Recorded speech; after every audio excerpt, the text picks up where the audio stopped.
a generational divider, accusations of ageism and intolerance. Some are even calling it a new slur. Welcome to Politicked Off. Today we're talking about OK Boomer.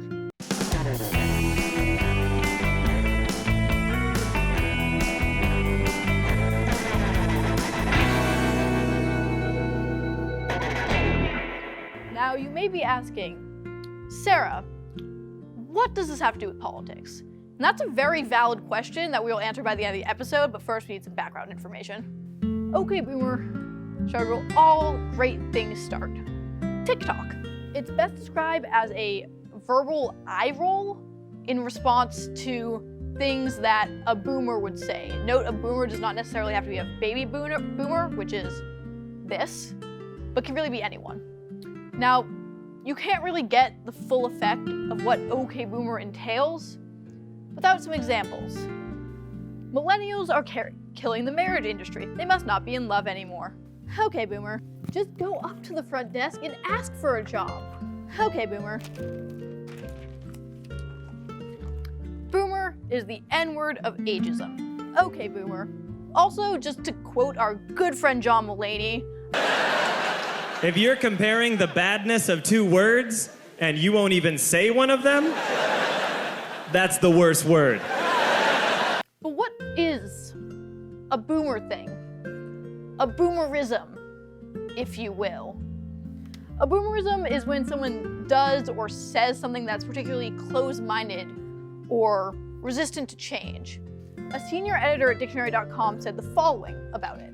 A boomer, in this case, is an older, angry white male who's shaking his fist at the sky while not being able to take an insult. They have closed-minded opinions, are resistant to change, whether it's new technology or gender inclusivity, and are generally out of touch with the behaviors of other people. But why does OK Boomer exist? To answer this question, I went to the depths where the most vocal youth are found. Twitter and Tumblr, where the general consensus is that OK Boomer exists as a response that young people, millennials and Gen Z, have experienced a shutdown of their ideas when talking to older generations, and that OK Boomer is a response to that. So instead of having to argue that the reason that the young people are in crippling debt isn't because of avocado prices, they can just say OK Boomer and end it right there without having to argue with someone who won't listen. So now we must answer the question that I promised to answer at the beginning of the episode.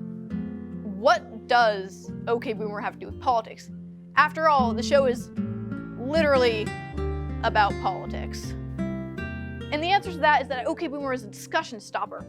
It halts the conversation between younger people and older people. Just because the older people have been stopping the conversations beforehand doesn't mean it's right to block them back. Generally, we won't progress anywhere if we don't have people listening to each other.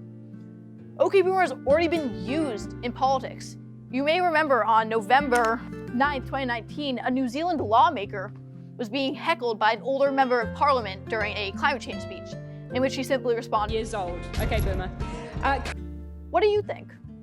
Do you think OK Boomer is merely a joke, or is it actually a divider that's limiting conversation between old and young? Or do you think that it's completely ridiculous? Tell me what you think either in the comments or at Devil's Advocate NHS on Instagram. Till next time.